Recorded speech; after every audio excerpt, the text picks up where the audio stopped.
right, we are once again live here at the Travel Cafe and the Champions Pavilion. I'm Bryan, Paynter, host of your Indy Sports Show Live. So much fun out here. The Travel Cafe has been really since the doors opened at 10 o'clock. All the tables have been full. People enjoying some great catfish. And we have this beautiful Airstream over here that's a bar, which is fantastic. I don't know why at 2 o'clock in the afternoon anybody would be in the Travel Cafe except to see Chad Hoover, but I think he's being trumped because they're giving away free Stella Artois mugs that are engraved. So it's nothing to do with kayak bass fishing, I'm afraid. Well, and it's what's giving them away, too. You know what I mean? Good point. So we're having so much fun out here. We're going to be out here the rest of the afternoon, of course, next weekend. Hey, come out here tomorrow in the Travel Cafe. You can watch the Daytona 500, all sorts of TVs we've got set up here. People enjoying some refreshments as we're bringing you what the Indianapolis Boat Sport and Travel Show is all about. And that is the people, the vendors, the seminar speakers. There is so many topics, as we've said all day long. If we're just a big group of people that all have something in common, that's being in the great outdoors. You can come out here and book your trips. You can talk to the experts, whatever kind of fishing you like, whatever kind of hunting you like, it's all here for you. As a matter of fact, the first weekend only going on just in the building down the way here is the motorcycle and power show or power sports expo. The Deer Turkey Waterfowl Expo moves in next weekend. And you can also go into Tackle Town and you can see some great seminar topics like my good friend here, Chad Hoover. Now, Chad, you know, we've had all sorts of diversity here today. We've had Mr. Crappie out here. We've had the bass guy and James Weaver. You're one of the best bass fishermen I know, but you do it out of a kayak bass fishing. I got to know you last year. There's an awful lot of people that know you. 63,000 Instagram followers alone. This thing's nuts. It's crazy, man. And this was a dream. It was definitely, well, it's reality now. Yeah. You know what I mean? But it definitely was a dream for a long time to be able to, you know, figure out a way to make a living doing what I love. You know, I spent 20 years in the Navy trying to figure out what I wanted to do when I grew up. And then about the last 5, I got it a little bit dialed in. And then it took me about 4 years of scratching, biting, digging, and struggling to get over the hump of just barely making it to being a little bit more successful. And, you know, I tell people all the time, man, people ask me, like, you know, what do you think the key is? And the key is just don't die. Just don't give up. Don't quit. Success isn't measured by what you start. That's a good goal to have. Yeah, it's not measured by what you start. It's measured by what you finish. And if you never quit, you never didn't finish. So you always are still in the game. So, but you're only going to ever be able to have everything you want if you're willing to risk everything you already have. If you do the same thing you've always done, you're going to always have what you already have. And so I retired from the Navy making really good money and went to making nothing to try to do what it is I wanted to do. And it took, you know, 5 years to get back to breathable, you know. I slept in trucks and parking lots and hammocks and stuff when I couldn't afford to stay in a hotel, and now I'm staying in a pretty cool hotel in downtown Indiana for this thing, so it works out. So, but you got to be willing to sacrifice if you want something, you know. Well, you're probably familiar with the movie Old School. Yeah, absolutely. So you're kind of the godfather of kayak bass fishing, right? I guess that's what they say. I mean, and that's a pretty cool title to have, to be the godfather. I think it's because I look like Buddha, you know, so maybe it's like that more of a reference. People always say we are men of a certain proportion. A certain proportion. Now, there's a lot of good-looking people here, and there's a lot of not so good-looking people here at this show, and I don't know which category we fall into. Well, I know which category I fall into. Yeah, it's not the former. So we're having a lot of fun here at the show, talking to great people. But you're over in Tackle Town. Tackle Town, yeah. You're out with the Moving Waters Outfitters folks over there.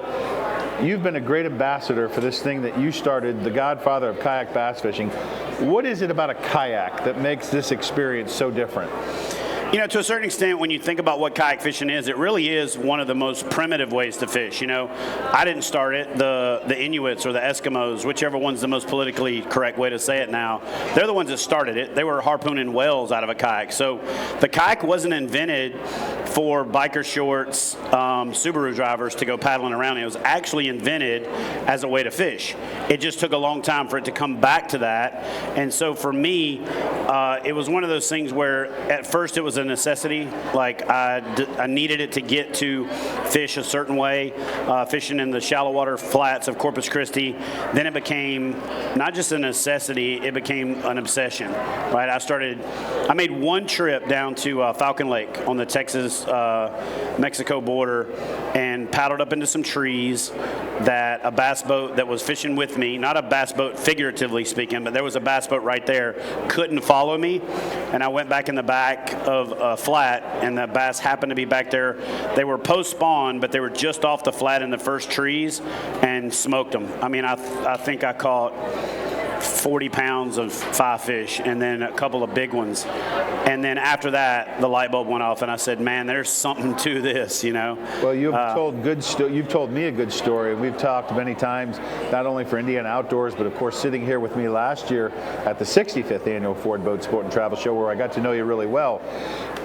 Kayak bass fishing is about getting to where the fish are. Mm-hmm. And it's just being in nature is one thing. Being a fisherman is great, but you can really go to some pretty cool places in a kayak that you can't get to any other way.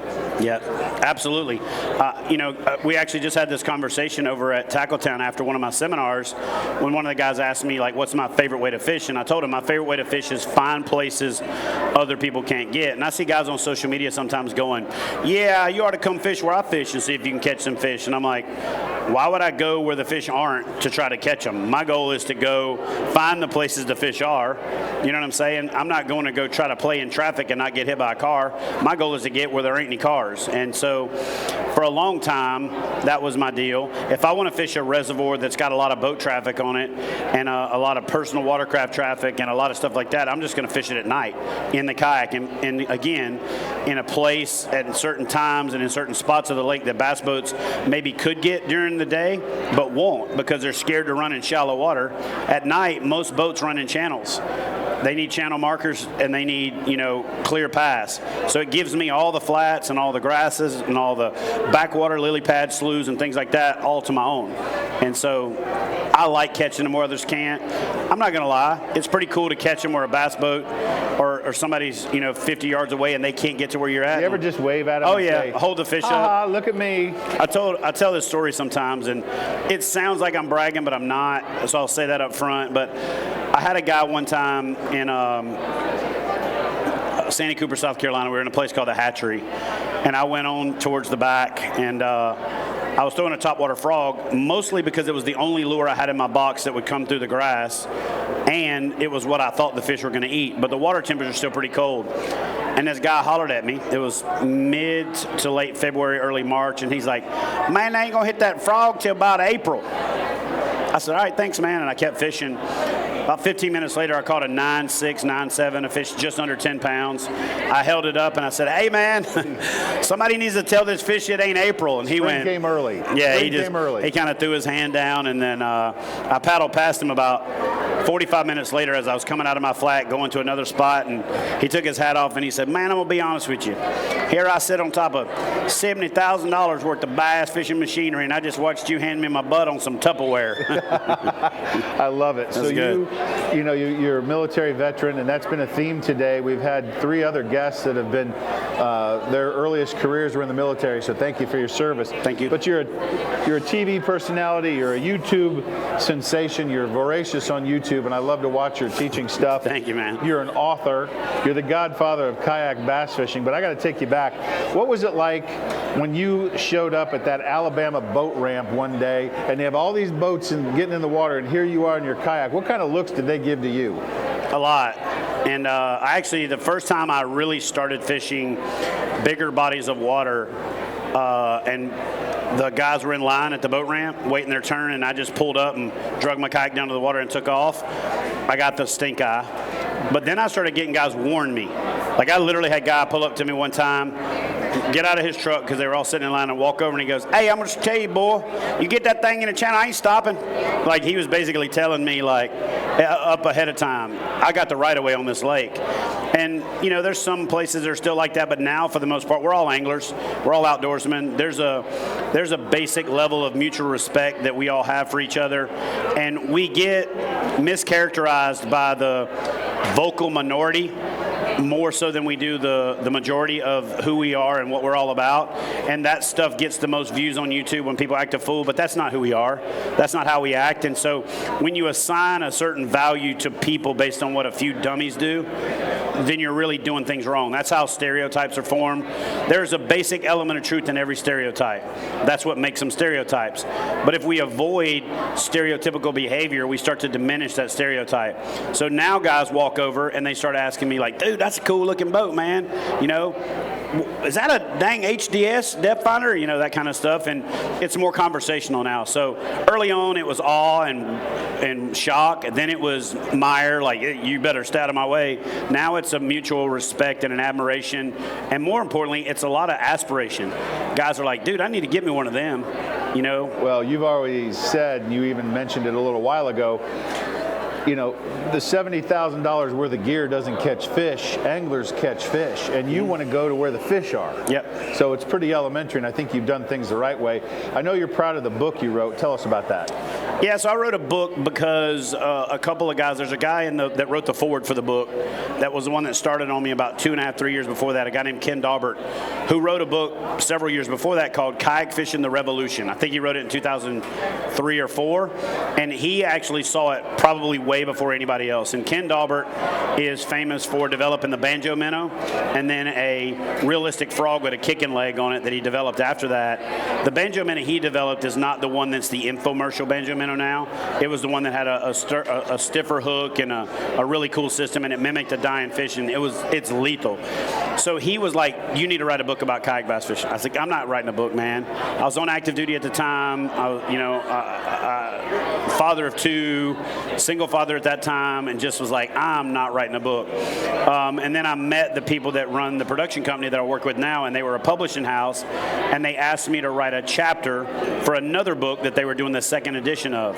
So I sent them the chapter, and they were like, dude, you can write. I was like, I thought that's why you asked me to write it. And they're like, no, we just needed somebody that bass fished to be in this book. And then they just kept on me about it. And it's kind of one of those things where after I started writing the book, it flowed. I had written a lot of articles. I've been published in Bassmaster and, quite a few other, periodicals. And I had written. It wasn't like I wasn't experienced writing. But to set it down and put it all out there, it was easy and it started flowing until the realization happened. The realization happened was, I'm putting this stuff out there. I'm going to be the first person that wrote a book about kayak bass fishing, which then makes you the person that wrote the book on kayak bass fishing. And then all of a sudden, all the pressure set in. Like, oh, crap, I'm putting this out there for people to read and dissect and to challenge and to question and to tear holes in, and it got real, right? I think I wrote the first run through in like 6 days, and it took 9 more months to finish it. So I'm an artist. I do a lot of drawings, and I'm like one of those guys that never finishes a drawing because I'm always wanting to. So that was what was challenging about writing a book, was finding what you want to say and how much you want to cover, but keeping it under 199 pages. And then basically then being willing to put it out there for public scrutiny. Yep. That was the part that was scary or intimidating. It gave me anxiety for a while until I backed away from it for about 3 weeks one time and said, I think I'm going to read the book and see if I would read this book if I wasn't the one writing it. And after I read through it the first time, I was like, oh my God, there's so much junk to the flow. But then I realized by stepping back away from it for a minute how it needed to flow better. I rejuxtaposed kind of the topics, and I put it in a natural flow like I had done in seminars for years. And I think it came out pretty good. And even though the pictures are old and the concepts are outdated now with the advancements in kayak fishing, I think it stood the test of time pretty well from a theory and practical application standpoint, and I'm pretty proud of that. Let's talk about that for a second, because there's a lot of myths about kayaks, and everybody knows a big guy like me can't get in a kayak, right? No. That's why I'm the poster boy for anybody who can do this. When I decided to do You've done a lot better than I have, by the way. When I decided to do the TV show, I wanted to be the show where you didn't watch the show and go, man, that'd be cool to do that. Like if I watch a guy go sail fishing in Panama, I go, man, that'd be kind of cool to do that. But realistically, I don't think I can go do it. If I watch a show where Superman flies, I'd be like, man, it'd be nice to fly, but I don't think I can do it. But when you see a fat redneck in a piece of plastic paddling through a lake that looks like the lake right down the road from your house. That's a generally accepted term in the travel cafe. It's a term of endearment. Exactly. But when you see that happen, and you see that guy who looks like you, who acts like you, who talks like you, makes jokes like you, in a place that looks like the place right down the road from your house, it's not just aspirational where you go, man, I'd like to do that. It's inspirational. You go, oh, I could do that. And I love it when guys walk up to me and go, dude, I got into kayak fishing because of you. If I wouldn't have seen your big butt in a kayak, I'd have never thought I could do it. And so I'm trying to lose weight now. I've lost 80 pounds since we last saw each other. And now, better than me. But I'll still always be that guy to be able to refer back to it. Go, nah, man, I was 346 pounds at one point, and I was standing up in the kayak and walking around on it. And, not every 346 pounder can stand up on it, but not every 130 pounder can stand up in it either. But for the most part, the kayak evolution and the design of the evolution of kayaks has gotten to the point where now, you used to have to think about it. Now you don't have to think about it. You just stand up. One of the things that you're doing out here, talking about, we're going to get to some more myths, but all of those are debunked when you go over to Moving Waters Outfitters and you see the pool. They got a big ass pool over there. Yep. And you can see, feel, and That's touch. what we call it, the big ass pool. That's like the official name. It's kind of like those big ass fans. That's the brand big name, ass by pool. the way. TM. So you can go over there and people look at you and they say, okay, well, if you can do it, I can do it. This is how you do it. What are some of the other myths about a kayak? It's expensive. Well, I'll tell you one myth because of the evolution of kayak fishing that I like to debunk by talking about where we were when I started 23 years ago and where we are now. Kayak fishing's gotten too dang expensive. I hear that all the time. Well, no, there are expensive kayaks, but when I started kayak fishing, most fishing kayaks were between $699 and $1,099. $1,100 was that top end back then. But there was 4 kayaks under $1,000 back then. Now, there's 14 models of premium fishing kayak with better features than we had 23 years ago for that same price point. So there's now more kayaks under $1,000 than there was when I started 23 years ago, and there's better kayaks under $800 than there was. That same kayak that was $1,100 20 years ago, 18 years ago, is now a $600 rebranded, $400 rebranded model that they put another name on and sell to Dick's Sporting Goods. So the whole argument that kayak fishing's gotten too expensive is kind of that's if you're only looking. That's like saying cars have gotten too expensive by looking at Lamborghinis, right? There's still Fiats and all the lower end stuff, and then there's everything in the middle. We just gotten to the point now where kayak fishing is mature enough that there's the upper end, the middle, the bottom, and there's a lot of different options. But there's way more price point, affordable, and even cheap kayaks now than there ever was before. We're visiting with Chad Hoover, the godfather of kayak bass fishing. I love to keep saying that. But let's talk about how things have evolved, especially with your baby, KBF. Because KBF has taken gigantic leaps forward. Started with a virtual tour. Tell us about where it is today. It's mind-blowing. Yeah, so we're rolling into our 11th year. We started in 2009 as an online-only series. We called that the Challenge Series. And we did that for about 4 or 5 years. And then in 2012, we had our first live tournament. 2013, our second live tournament, and then every year it's just gotten better and better since then. We started the national championship concept where we have a big tournament series that you have to qualify through smaller satellites around the country.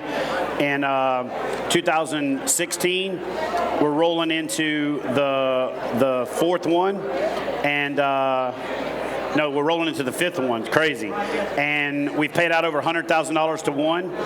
We paid out, we backed up because a lot of the anglers didn't like the $100,000 grand prize and then dropped down to like 20 for second. They wanted a more of a gradient. Scale. So the second year we had less anglers, but we still guaranteed $50,000. We had about 40,000 in bonus bucks eligible. The top angler who's actually at this show will be on the seminar stage with me at 3 o'clock over in Tackletown. A guy named Mike Elsey, who's from Indiana, ironically enough, won the national championship last year on Shreveport, Bossier City, and all the surrounding lakes.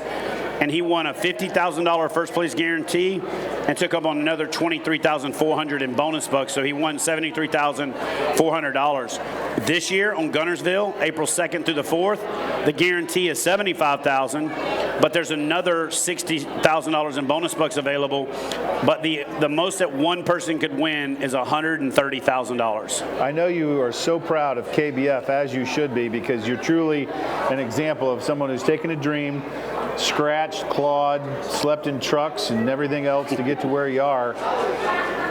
So KBF, the brand, I know you're very sensitive to the fact it's not just a brand, but it's a community of people. Describe what you mean. It's a community. It's a brotherhood. It's a family. Kayak bass fishing is the community, is the sport, is the verb, is the noun, is all of that. KBF is our brand, but our brand is the community. Like, we don't have a community, we don't have a brand without the anglers that make up the community. And so, you know, we have the largest Facebook group in the space with 38,000 members. We have a huge, premium member base with almost 4,000 competitive members, and it's growing pretty exponentially. The tournament series has gotten better and better every year. The average participation's gone up. The average payouts have gone up. We do an event that we consider the most elite event in kayak fishing, not because we appointed it ourselves, but because the anglers did, called the 10. And that takes place down in Kissimmee, Florida. It took place about 2 weeks ago. And that's the top 10 anglers in the Angler of the Year standings from the year before that come down, and we put them up in a mansion.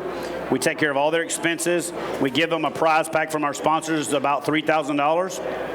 They go fishing for 2 days, 5 fish each day for a best 10 fish aggregate. So it's the 10, fishing for 10 fish for $10,000. When we started it, it was a winner take all $10,000 deal.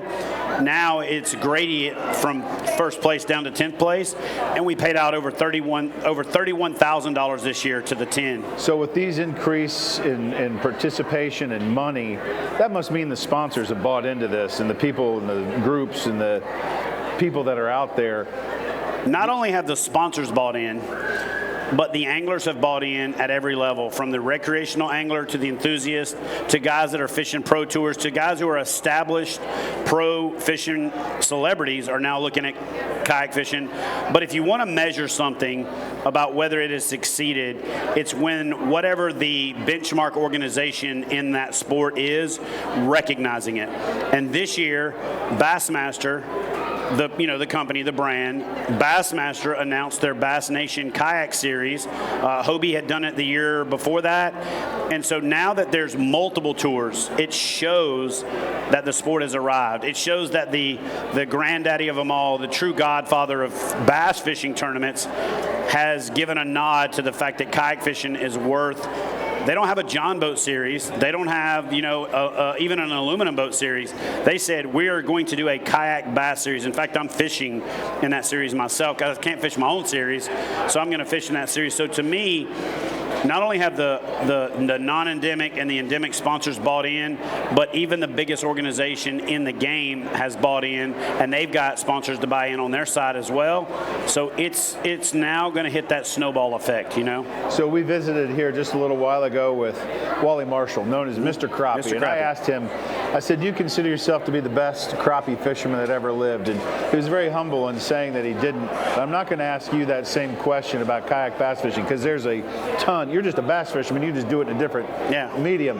But with what you've built with KBF, the community, the brand, the tournaments, the winnings, the sponsors, do you feel like you've kind of done it all? What's left to do? I'm a serial entrepreneur, right? I love building brands, and I love helping other people achieve their dreams. So I'll answer the question you didn't ask me as if you asked me, because here's the reason. I'm not the best bass fisherman that I know. I'm not even the best kayak bass fisherman in this building. Mike Elsey's on the other side in the native booth, and I'd hate to fish against that guy, right? So what I am is the luckiest dude who was in the right place at the right time with the right God-given talents and skills and stubbornness to not quit, who got put in a position to be lucky to be able to do what I do for a living. And now what I want to do, what the next frontier for me, is to open doors up where other guys can do that, where other gals can do that, where I want to create a series where at least 50 anglers can make a living fishing from kayaks 100%. So that is the next frontier. So no, I've not done it all. I haven't accomplished what I really set out to accomplish, which is to create a sector of the sport where 50 to 60 plus anglers can sustain themselves, and a lot of other anglers at the enthusiast level or the prosumer level can make enough money to offset the cost of doing it. But I want 50 plus anglers to be able to make a living kayak fishing. And until I've accomplished that, whether that's me pushing the envelope where Bassmaster has to do more or push the envelope where Hobie has to do more, the way I look at it is the harder I push the envelope, the more they have to compete with me, the more I have to compete with them. When competition happens, consumers win. It creates innovation, competition reduces prices, and we all win. I always consider myself a fisherman and an enthusiast, a person that loves doing it first. And I always try to look at everything that I do on the business side from if I was the first customer to walk through the door of my own business, would what I offer be a value proposition to me? A common theme with anybody who's sat on this couch in a professional capacity, who's made their vocation their vacation, fishing, hunting, it doesn't matter. They've all struggled, right? They've all started. Nobody came out, shot out of the womb and was given the golden spoon. You're going to be this bass fisherman. You're going to be given everything.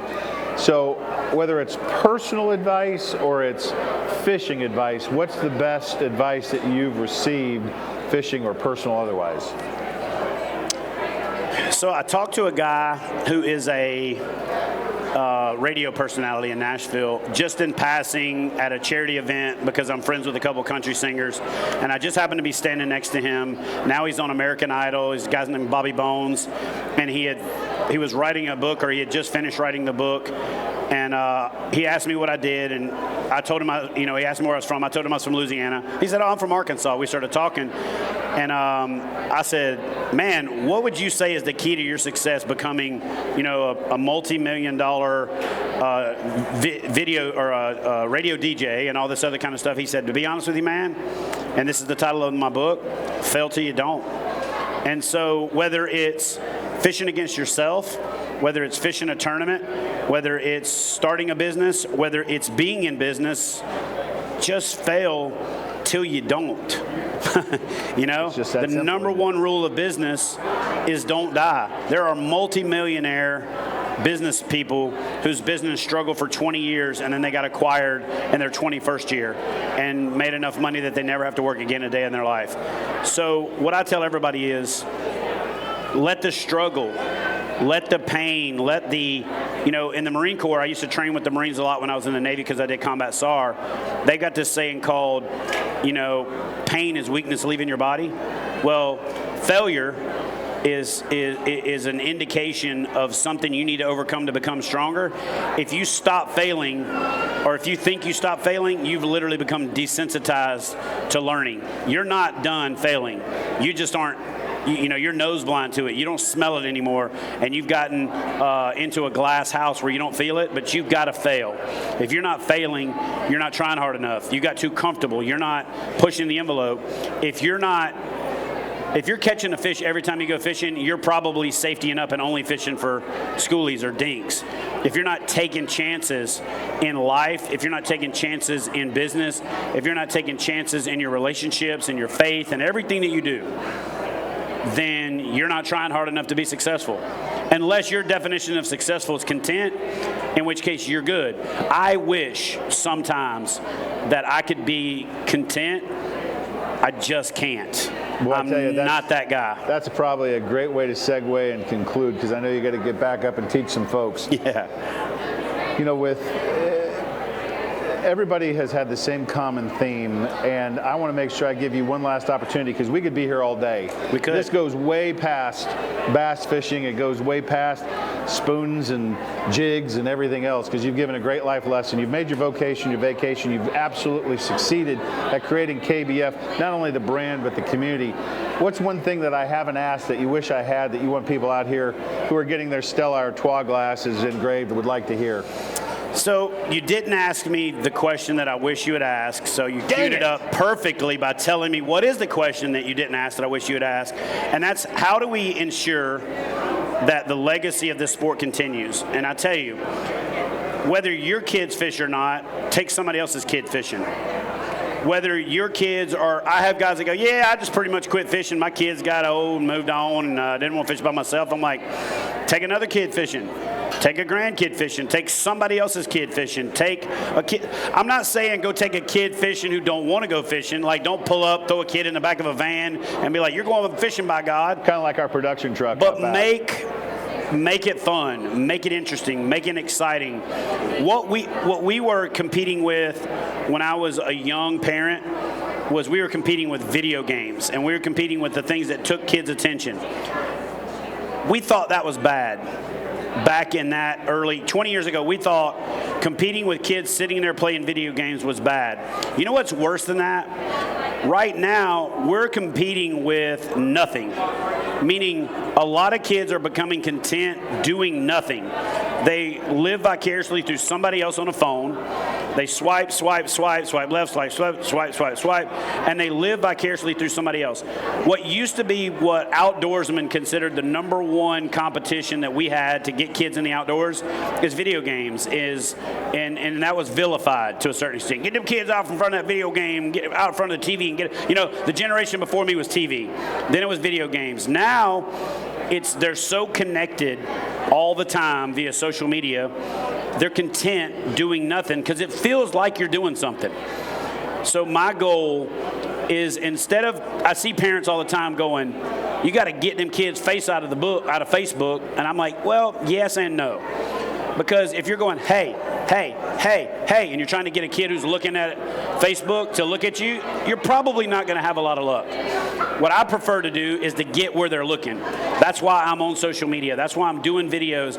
So instead of standing over to the side, snapping my fingers, trying to get somebody who's looking at this to look at me, I try to get where they're looking. Slide on in. Be exciting. The kids call it slide up in their DMs. I don't want to slide up in their DMs. I want to slide in their feed. I want to be exciting. I want to create sizzle reels. I want to make kayak fishing look like the outdoor version of the X Games. I want it to look like something you would love to do. Every form of fishing I ever did before I fished out of a kayak was like fishing in black and white, and fishing out of a kayak is like fishing in like vivid color IMAX 3D. You know what I mean? It's actually more 5G. it's like 4D. It's 5G. Well, that's cell phones, but like 3D is like, it looks 3D. They got this new thing called 4D experience where it sprays water on your face and you smell stuff and all that because it's a fourth dimension. That's what kayak fishing's like. You see them, you watch them eat it, they splash water in your face. They're right at your hand length when you're landing them. So to me, what I would tell parents is, or young teenagers or young adults is, and I tell kids the same thing. If you want to go outside, tell your parent you want to go outside. Force them to go outside. Make them follow you. Make them dare them to get more active with you. So